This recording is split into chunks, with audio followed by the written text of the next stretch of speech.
Okay.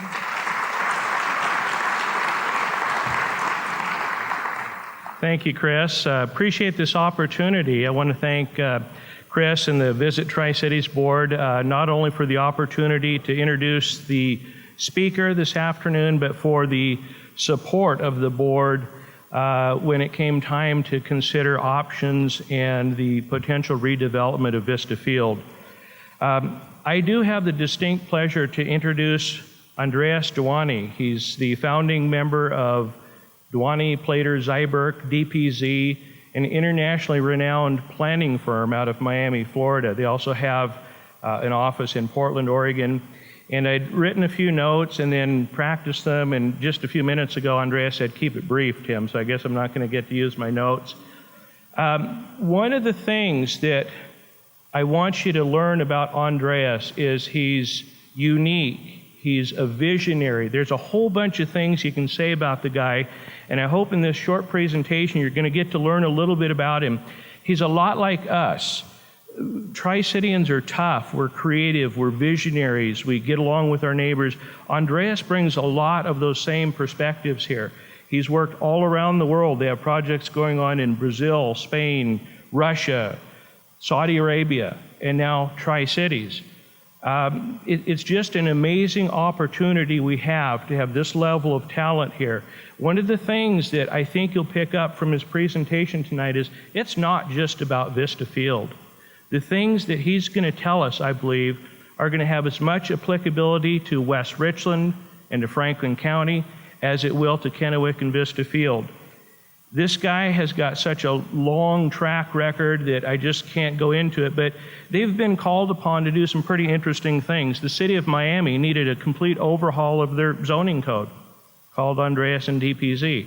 So some of the great things that these guys have done in help building some of the great communities around the world, they can bring right here for us. And they're not going to tell us what to do. They're going to help us learn, help create our own vision. These guys are going to be the facilitators. So without much more, I just want to introduce Andreas Duany. He is a very, very unique individual, and I think we're going to enjoy his presentation. Andreas? Thank you.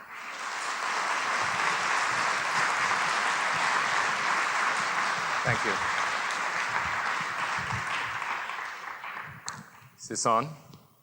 Yes. I'm going to stand down here because the reason is that I actually want to point to my slides. One of the reasons is that I have to go very, very quickly over the material. And the material, it's possible to do that because you know the material. I'm going to be speaking about the human habitat, different types of human habitats, and I think you'll recognize both of the kinds that I'm talking about.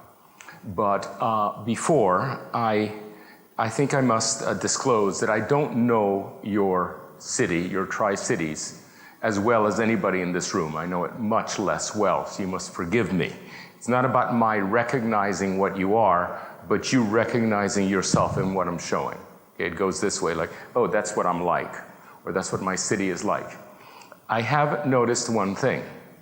This is a very impressive audience, not only because of its size, which is remarkable, but because of its decorum. One of the things that is scarce in America today is any kind of good manners, and generally sort of good, a positive attitude.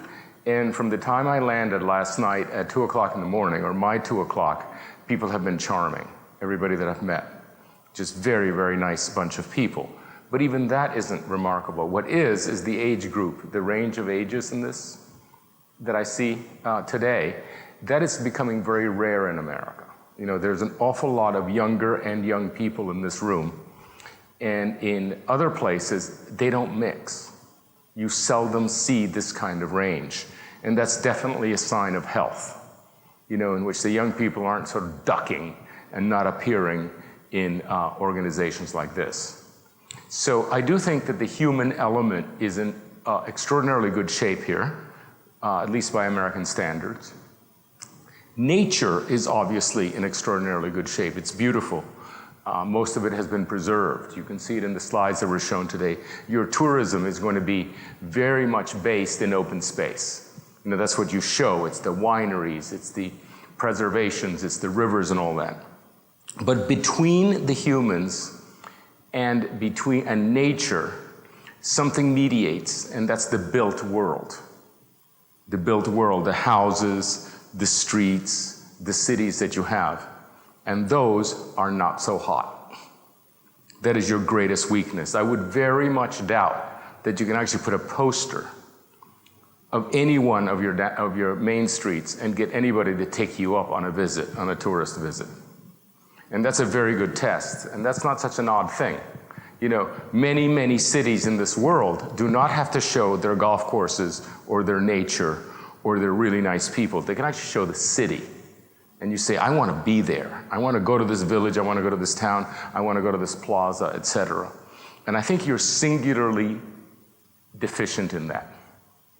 Now, you can say that there's decorum. I went to your 3 town centers today, and they were clean. And it looked like people took pride. But the physical pattern that was there can only be thought of as a first-generation pattern. What's extraordinary about being out here in the West is that your buildings are actually the first buildings that actually occurred on that site. You know, when you see a shop, that's the first thing that was there, and before that it was a field. Most cities that have actually grown beautiful and sophisticated have had 2, 3, and 4, and 5, and in the case of a place like Manhattan, 5 and 6 generations of building.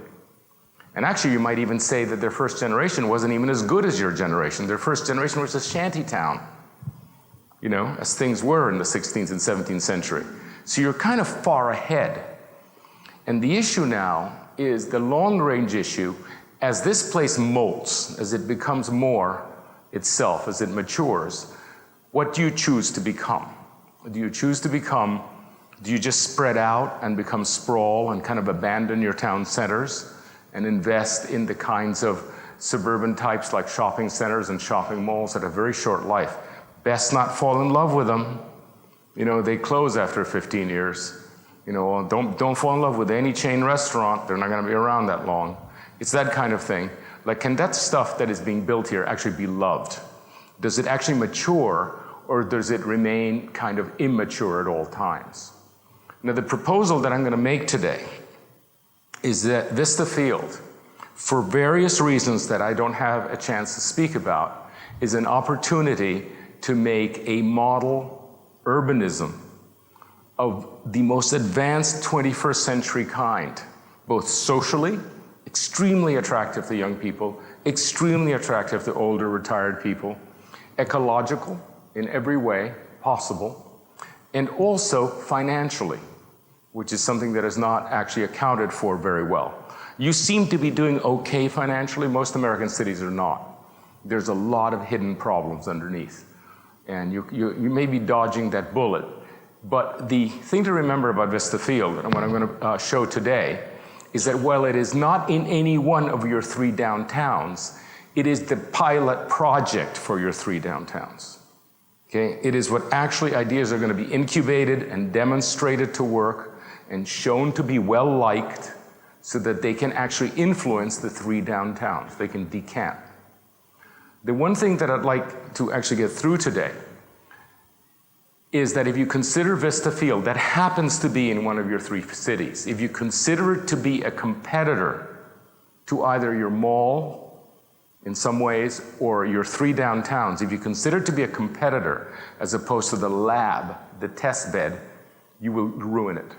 And it'll be mediocre and it will not have an effect.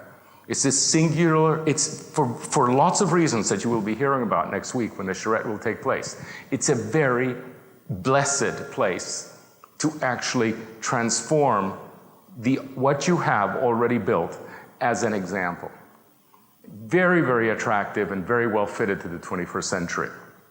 And here I want to actually make a kind of excuse ahead of time. It is, my business is all about the future. Okay, urbanism takes so long. When we put all the elements in place, all the parts of urbanism, they don't start working on all cylinders for 15 or 20 or 30 years. It's the longest range activity humans are involved with. You know, it's not the next election or the next paycheck. It's urbanism. It takes a generation for it to work. And so as I speak and I sound odd, and it's because I'm speaking about the future. It's not about now. Just to give you an example, your traffic flows. Evidence is that you made it here. Okay, one of the odd things about this is you can't get people to gather at this hour anywhere else because they can't put up with the traffic. They just blow it off. Oh, I can't go to a meeting. Are you kidding? An hour of torture, and you got here. Astounding. That means that your traffic still flows. You know how that ends? It always ends up in traffic congestion. I was speaking to somebody about Seattle being intolerable. Well, guess what your destiny is? You keep building the way you are, and your traffic will be intolerable. It has never been avoided, and you can't build yourself out of it. You can't just, build more lanes. I think you know these arguments. Now, these are now getting to be older arguments. They're not as, in a way, it's the paradigm, but I think it's a little bit vague. It's a little bit vague, I think, in people's minds. So if you'll forgive me, I'm going to speak about some things. Oh my. Now what? Is it on? Yes. Okay. I'm going to speak about some things that I think you know about.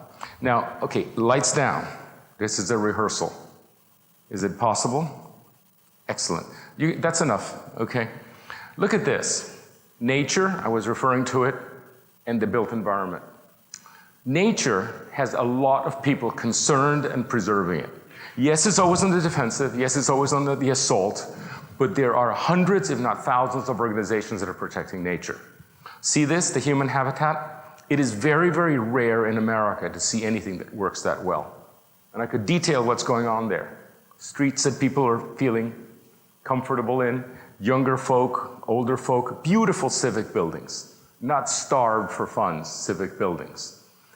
Beautiful trees that actually define the street. Everything that you see here, you can look at the photograph, and everything that I'm going to say about the lecture actually occurs there. This used to be completely normal in America. People without the means, without the education, within the banking system came west, immigrants without a penny, and they built cities like that. Okay? It's possible to do this, and furthermore, without subsidy, creating wealth that eventually paid for the beautiful church and the beautiful civic centers and the beautiful everything. This is the model for the 21st century. Whatever happened in the 90s, that craziness of the bankers and the fees, is really going to shut this place out. The government, which yours is doing relatively well, is not going to have the money to subsidize anything. We have to really go back to something like 1875. Something like 1875, when your great-grandparents could actually build things well with very little means and resulted in places that were very fit for human occupation. The human habitat. And that's what I'm going to detail now. Now, I don't think this is a problem here, but in many places, the developers are considered the problem. It's not the problem. Most of what has been built in America that's good was built for profit. The profit motive is not the problem. The problem is the pattern. For example, I live in a town in which a developer called George Merrick in 1924 built Coral Gables. Beautiful. He built it on the model of a traditional city. It's the city of Coral Gables with streets and mixed use and everything. And now he is actually worshipped. Literally, there's a house where he's worshipped. That's the beginning and the end of it.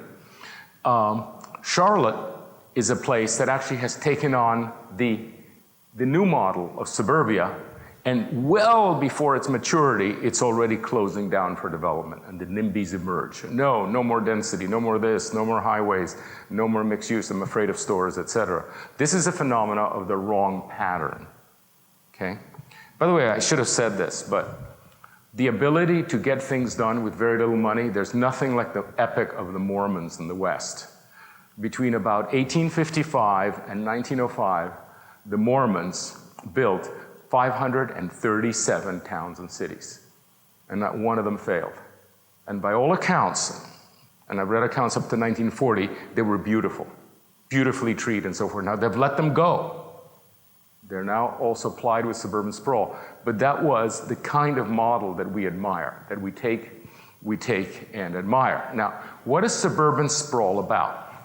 Suburbia, your life consists of places to live, places to shop, places to work, and places to gather, like schools and convention centers and so forth.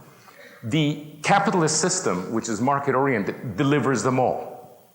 Everywhere you go in America, it's in balance, the shops, the workplaces, et cetera, because if it didn't work, the place would become a ghost town. You know, you need to shop or you die, okay? You need to work or you go bankrupt. So it's stuff there. The problem is that in the current suburban system, it's not assembled. It's never assembled. What you do is you get shopping centers where people only shop. There are no offices and no residential. You get housing subdivisions where people only dwell. The code doesn't even allow you to work there, let alone have a shop. Okay? So these two, which could be together, are separated. And then you have the office parks where you only work, and in some places there isn't even lunch there, let alone a place to sleep. And then you get schools that actually have huge parking lots because the kids at age 16 or 17 need a car. Because you're actually, in the kind of world we're building, a kid, a late teenager, is socially unviable without a car. They just can't get anywhere, let alone, you know, they certainly can't get a date, you know. And so the whole thing sort of collapses. And this is a high school in Miami, and look at the size of the parking lot. By the way, this is a rational system. It's administered. You separate everything from everything else. Then you build roads that connect them at tremendous expense, and then tremendous public expense. You know what the private expense is? Each of you buys a car. It's just assumed. This fantastic subsidy, which, by the way, approaches $10,000 a year. The average car in the United States, the cost of owning it is about $10,000 a year, and that's a AAA number. Okay? So you have this huge subsidy that everybody's expected to do, and by the way, which is eating very thoroughly into your wealth. That's not a small figure, the $10,000. It's one of the reasons that people can't afford housing. Now, how did we used to do it? This is a very typical small-scale example. Here's a shopping center that has all the shops. A neighborhood on it. What this sells, these people need. But because the way it's designed, no one can get from here to there. Right? No one can walk. Somebody has the privilege of living nearby, but guess what? They have to go out on the collector, take the collector, plug up the capacity, and create a second parking space. There are 5 parking spaces in suburbia for every car. It's a huge multiplier. Most of them are empty. Fly over and look over America. Empty parking lots everywhere. And what we hate is not the car. The cars are beautiful. It's the car stuck in traffic and the parking lot. It's the terrible pavement. So let's differentiate the car. Let's not attack the car. The car designers are doing a really good job. They're comfortable, they're nice. They're kind of a bargain, actually. It's the consequence of not connecting everything so that every trip becomes it needs a car. And one way that the younger people don't like cars anymore. You know what it's become for them? Prosthetic devices. They're just like, oh, I need my false leg to just to stagger over. They've lost their romance, in fact, what you find in the ads. Now let's look at this village, because this is typical all over America, east and west. Okay, here's a square or a main street. And on the main street, right here on this side, are live-work units, in which you have shops on the first floor and you live above. It's a very inexpensive place to live because the ground rent has been amortized by the shop. So above is less expensive, right? It's not wasted like it often is. And by the way, the people who live downtown, it's usually filled with young people because young people love the action, because they need a lot of time after work and at night in order to actually sample the genetic material. If you don't have free time, you have very limited prospects of actually meeting anybody you will actually like. And that's what happens early in life. And by the way, it's one of the reasons people go to Portland. Okay, it's not the daytime life, it's the nighttime life, it's the after hours. There's just more genetic material. It's actually one of the main reasons to go to college, is to actually broaden the genetic pool. Now, over here, just a little bit further out, are houses, small houses with yards, not unlike the suburban ones here, but this time they're attached to the town center, which means that you can walk there. And what's amazing is that at about age 5, 6, or 7, the kids have the run of the town. You know, little kids actually get to places, and it's a much better life than waiting to be driven around. Kids love these traditional towns. We build new ones, we build new towns that are like old ones, and the kids force the parents to buy them. So let's say you do well in life, and you behave, and you accumulate wealth. The American system rewards you by buying more stuff. You may hate your job, but you can buy more stuff. That's the reward. And so people buy bigger yards and bigger houses, which they fill with stuff. And then they feel they're accomplished. Now, but at a certain point, and that happens towards the edges, there's a transect from urban to middle ground to rural, where you have the big house. But when you're out there and you get older, you actually stop driving. Driving, which was so much fun when you were 17 and 18, becomes okay when you're 25, and then it becomes a chore.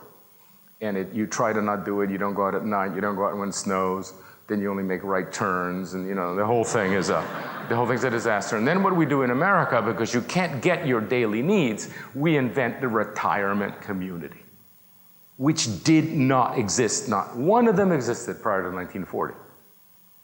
Because the older folk could actually sell their house and accumulated wealth, move downtown, and buy a big apartment this time. Not the little apartment, but the big apartment where they could totter around to their daily needs. So you have this completely organic system that coincides with life, beautifully evolved for thousands of years over the generations and discernible in any culture.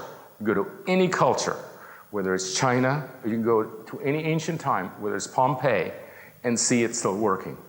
It's only the post-war generation that threw it out by making everything dependent on the car. Now, nobody banned the car. In fact, they enabled. It's the enabling of the car moving and parking that prevents the walking. We need to go back to this for economic reasons. There isn't any money to waste in public infrastructure or private wealth. We need to go back for financial reasons. The country is essentially broke, and it isn't just a real estate bubble. And we need to go back, cities like yours, because socially, the millennial generation really wants to live in cities. This was completely unprecedented, completely unexpected, because actually your prior generation loved the suburbs. They moved from the cities to the suburbs, and the kids who grew up in the suburbs hold no magic. The mall has no magic. As soon as they can, they go to the real city. And they're plying, they are overwhelming Brooklyn and Portland and San Francisco, and any part of the city that's walkable is full of young people. And towns like these that had no problem keeping people are now losing the young people. They have the colleges, you educate the kids, you give them, you feed them, you educate them, then you lose them. And another city harvests the wealth. So the investment is local. Pasco actually educates the kids, etc., and then you lose their creative years are spent elsewhere. And that just bankrupts the small cities of America. So it's crucial that for these reasons you do this. Now, this is just a little map of suburbia and Coral Gables. These are very simplistic, and these are, suburbia is complex, and these are two downtowns in Virginia, very close to each other. What we have in mind for Vista Field is something like this. This is Alexandria, Virginia, in which the streets are complex. In those streets, you have cars moving, cars parking, trees, sidewalks, and buildings. Very complex. And the cars can't move quickly, precisely because, therefore, it's a complex situation. Over here is a suburban downtown in Virginia Beach. Check that out. Okay, now there's a building here, but look at the parking. That parking is rationally necessary. Okay? Now, there's a lot of aesthetic coding that does no good. There's a tree preservation ordinance, you see, there. So what? There's a sidewalk. You say, we build sidewalks. No one is going to walk on that sidewalk, except an indigent. Why would you be seen there? Boredom on one side, fast traffic on the other. If you see a person there, it's pathetic. It's a pathetic loser when you see them. There are 8 lanes across. Why is this necessary? Because everything here is mixed use. Everything there is single use. It's only commercial. So every single person that goes there has to drive there, and it's a completely rational consequence. The extraordinary thing about the systems, when everybody agrees to actually change the system, is how thoroughly you have to change it. Because it actually, as I said, once you take the premise that the cars have to move and park, this is the rational result. And what's extraordinary about Vista Field is that because of its location, size, ownership, everything about it actually potentially becomes a really clear model. Not a compromise model, but a really clear model. And I think that's the excitement. Because you can really sort of, what's it like from the ground? Okay? This is legal. Everything about this is legal. Everything about this is illegal. By the way, this is Sonoma.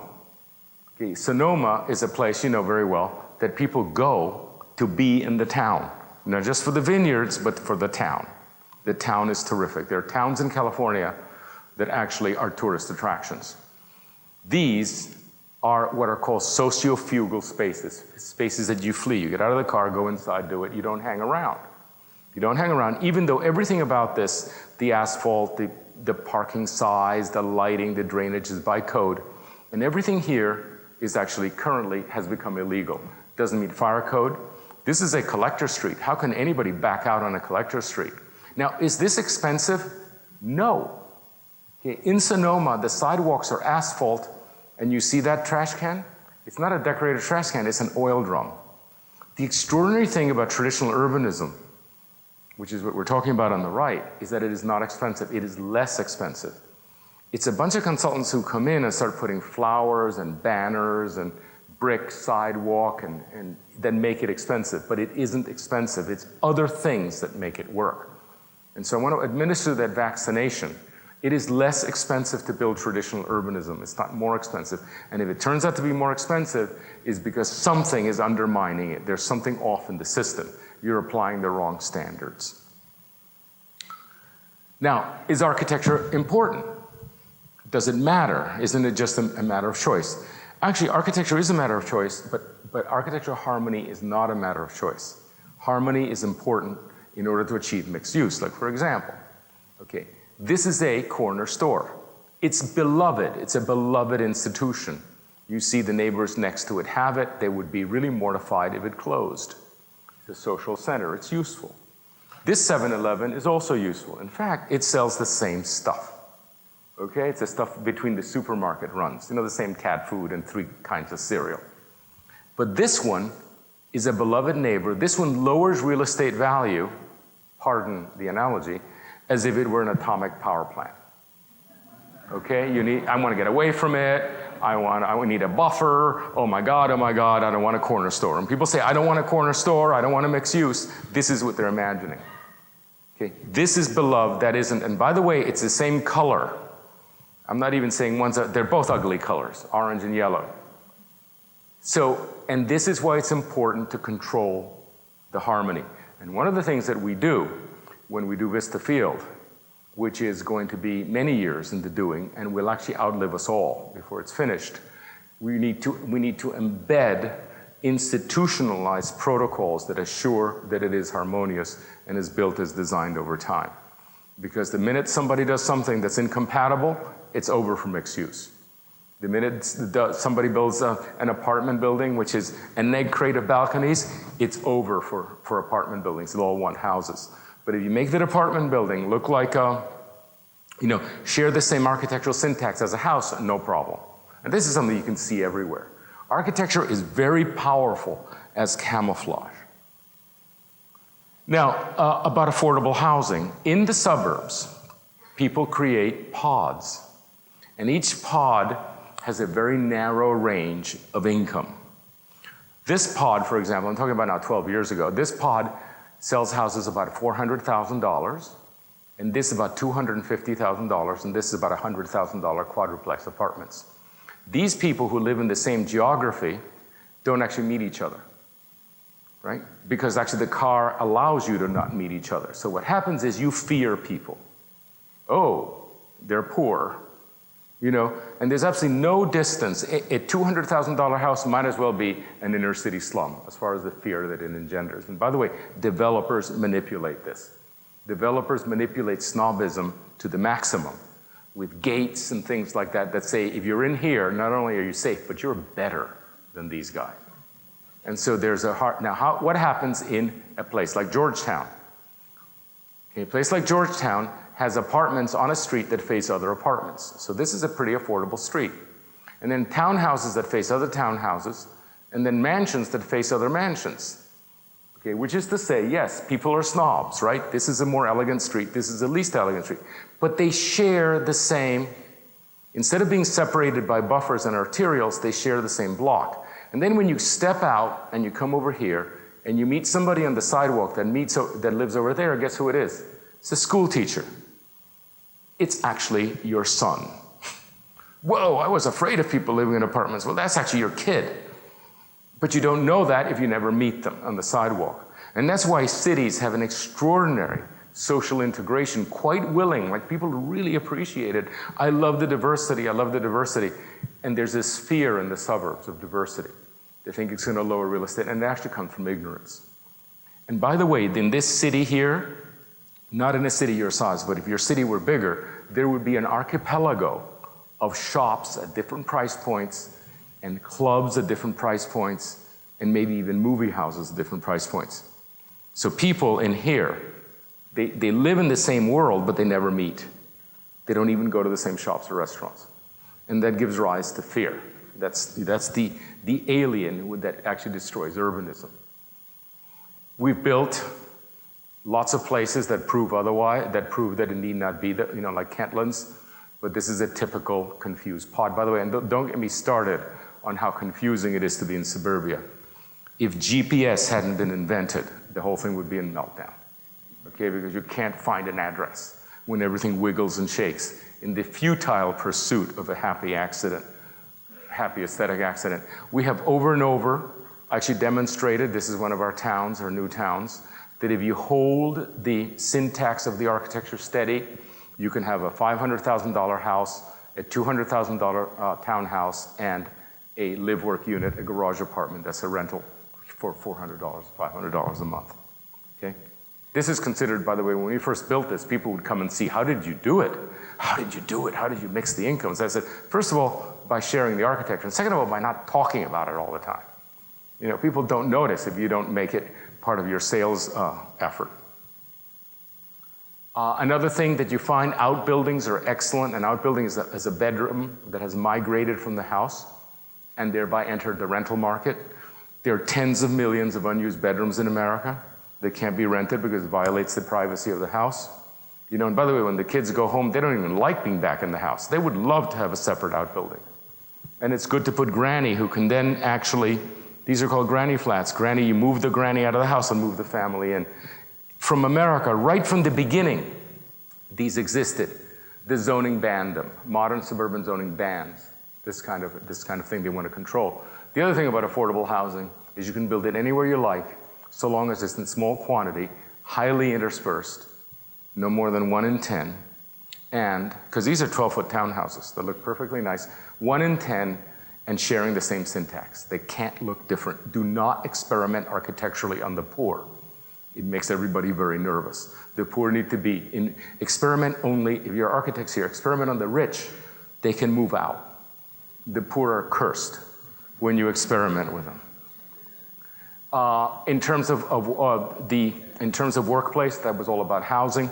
It's marvelous to actually be in a downtown like this, where you have 20 restaurants and you can walk, within a 15-minute walk, 20, 30 restaurants, as opposed to having to spend half an hour driving in these, you have to spend half an hour driving to some kind of chain restaurant. By the way, and you see this is a rendering, that pedestrian is a hypothetical possibility, but it could never really happen because it's too boring on one side and too dangerous on the other. Just, you never see people on collectors, okay? Just skip your sidewalk budget. It doesn't work. Mixed use, we no longer pollute the original reason for zoning, which is that you actually the workplace was unhealthy. It made noise, it emanated noxious fumes. That was separated. They separated. But it's no longer necessary to do that. Remember, the EPA has now made everything healthy, including the inside of the factories. Have you been to a car factory lately? It's absolutely clean and silent. We do not need to separate industry anymore. We can bring them back in. In fact, the only noxious use that's left are the trucks, which really are pretty noxious. They're big. So you put them in an alley and back. So this is Leesburg, Virginia, with a wonderful plant right here, quite large, and these people walk to their houses and to the pub and so forth, and the trucks are in the back. So it's time to bring in the office park. Bring back. Next thing, incubate. You don't start expensive. I think one of the experimental things about Vista Field is that we want to start with first generation urbanism. The way it always happened in the West, really cheap space so that people can pay very small rents and start businesses. And then when they're successful, they can actually build, the proper building. But if you go right from the beginning to the expensive building, you completely, you disable anybody who's starting a business. So we need to have incubator spaces, and the West was masterful in this. Later on, it'll mature, sure, we know that. Open space is not about quantity, it's about usability. This is all residual. This very high proportion of open space in suburbia is residual. You can see it all over here. It's all left over. There's open space everywhere left over. None of it is usable. Okay, because if you actually went there, you would violate somebody's backyard and they'd be upset.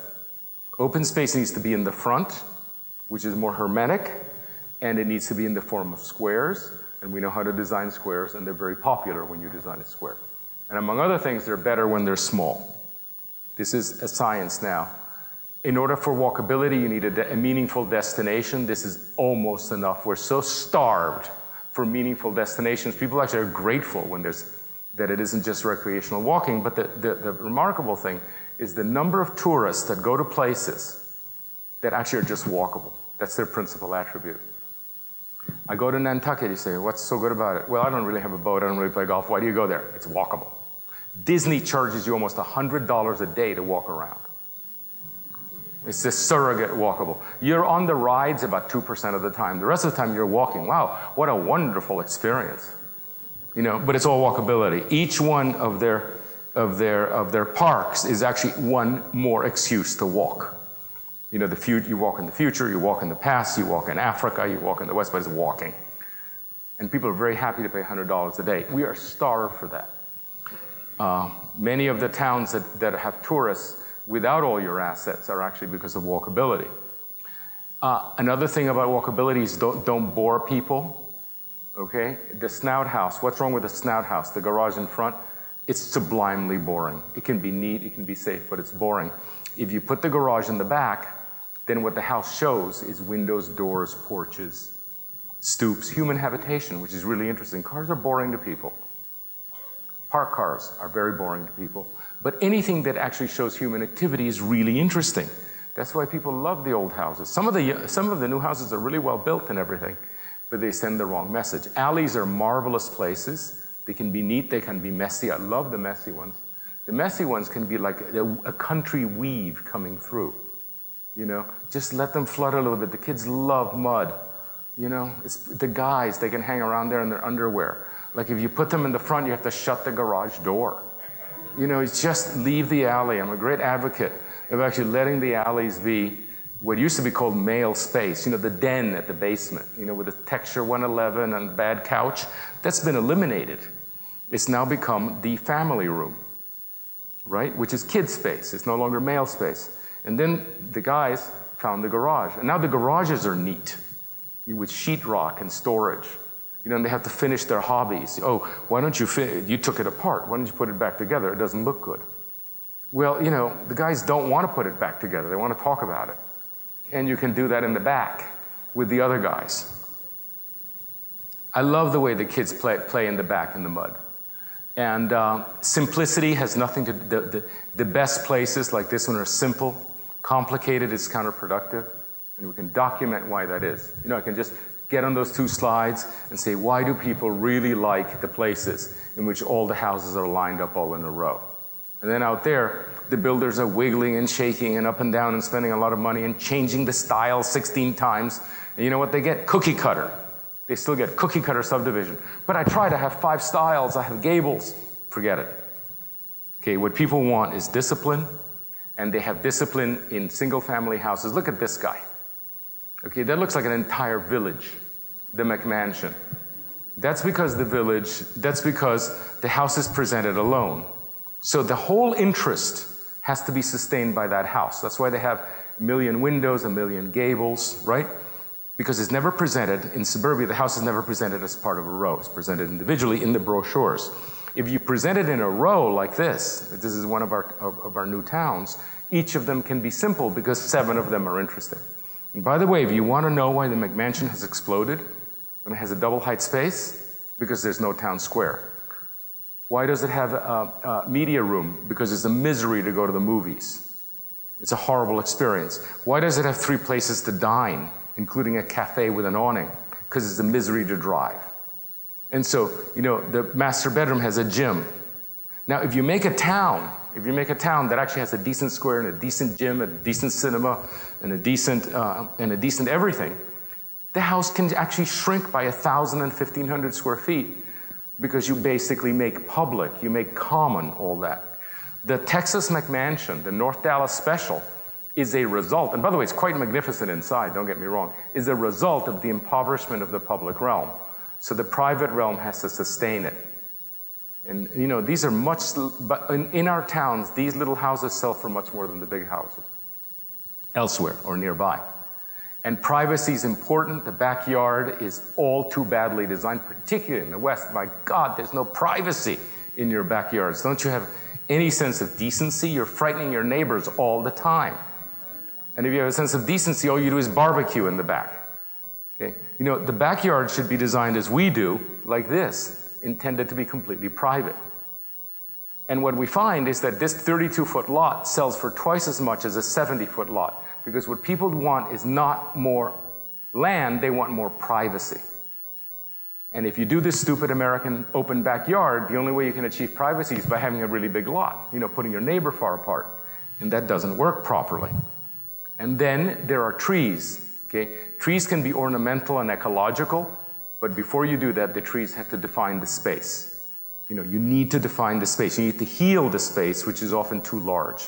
So trees planted all in a row, even if not ecologically sound, they're socially sound to do that. There's entirely too much landscaping now that is about reproducing nature. Well, there's tons of nature everywhere. It actually needs to be, in some ways, artificial and remedial when it comes to the city. The whole thing of traffic engineering, look at this car speeding at the corner with a 25-foot radius, tilting from centrifugal force. Look at what the traditional street does. It's a small radius, the car gets there, and actually has to apply the brake and turn. The pedestrian and the car have an even chance. In your current manuals, the cars dominate, and you have to wait forever, and it's dangerous, and it feels dangerous. So even though there's very close, for example, I'm in the hotel, not 3 minutes walk away. It's unthinkable that I would walk from the hotel to here, because there's too much, it's too humiliating all the way through. I wouldn't actually be killed or mugged. It's just humiliating to try to deal with all the stuff that was designed not for me, but for a different kind of vehicle. And that's in the manuals. So one of the things that's heroic about developers who build traditional towns again, you have to understand these developers of ours, these clients of ours that have built these wonderful places, they're actually heroic because they've had to actually rewrite the codes that prevent the doing of the right thing. That, by the way, everybody wants, but the codes need to be rewritten. One of the things about having a pilot project like Vista Field is we can say, we're not changing your codes. We're going to just let us do just in one place a pilot project. Let's do it right from beginning to end. And if it works and you approve of it, then we'll decant it elsewhere. And we'll fix our too wide main streets and we'll fix our stupid codes, which are actually what are giving you the very, very second-rate urbanism that you have. And I'm being kind. The wide streets, there are minimums determined by fire marshals. Actually, more kids are killed than burned, because the fire marshal has to get there. In our towns, the kids play in the street, which is the test. The test of the street is the public realm. It's the best backyard. By the way, do not for 1 minute think that kids do grass anymore. Okay, that's the old English way with the white uniforms. They do wheels now. Kids do wheels. They want pavement. And the street in front is where they'll play. In our, we can build playgrounds all day, but the kids are in the alleys and the streets, not in the playgrounds. And instead of worrying about it, we say we succeeded. The kids feel safe and the parents feel safe. But this kind of standard here, see that standard? That's in the books.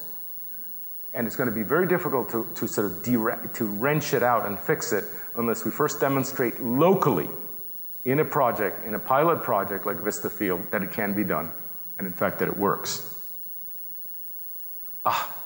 4 lanes, absolutely inhospitable, typical American. This is 12 lanes in Paris. 12 lanes designed differently, and with somebody having a really pleasant cappuccino right there. Can you imagine a cappuccino there? You know, one of the sad things is that we used to build avenues like this and boulevards, and they increased real estate value. They were San Francisco, they were Washington, they were New York, they were Boston. So every time we built infrastructure, we actually increased the value of the adjacent land. Now when we build an arterial, we decrease the value. You can't actually use it. You have to buffer it, et cetera, then you have to move it all back. Okay? So we've actually, with enormous investments, we've actually reduced the value of the United States. It costs more. This is a demonstration of that.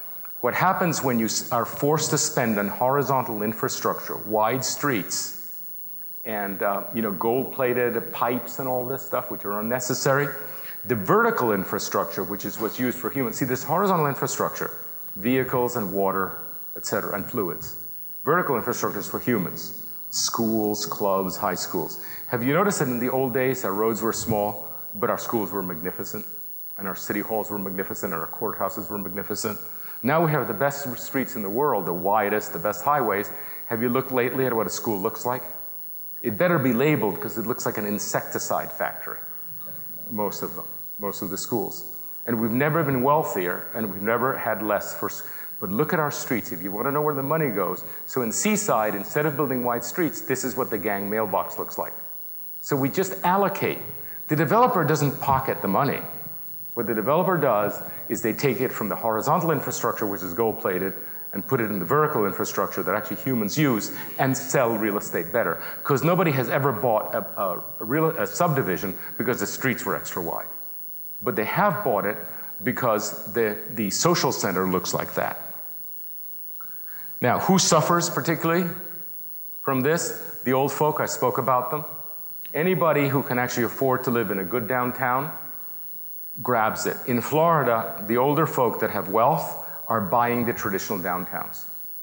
They're called naturally occurring retirement communities, and it keeps them out of the high school experience, basically of the high school cafeteria, which is the retirement community. Second thing that happens is the kids are driven everywhere. There's no such thing as a pickup ball game. You know, when you ask about what the soccer mom is, what is mom doing driving the kid to play? And soccer mom is just, you actually need to be driven to get to your friend. It isn't just to play soccer or a tournament. Tournament's special. But what about just going and picking up the baseball bat and doing it? I did that. Gone. Okay? Because of the hyper-segregation. First of all, the kid can't cross the street. And second of all, it's the same zoning. Let's put all of our sports in one place for the convenience of the maintenance. You know, well, what about dispersing it so all the kids can actually walk to the things and organize their own games? That's a very difficult illness to fix. The cops do better when they walk. They can't walk in the suburbs. We bankrupted the post office in this country, which did very well and delivered mail twice a week. This is before the internet. You know, mail came twice a week. It wasn't that long ago. And now it's all bankrupt because little Jeeps have to be maintained. Thousands of little Jeeps. And then finally, this is the key.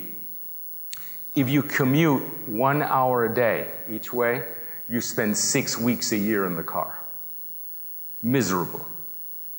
And this is a society that gives you a 2-week vacation.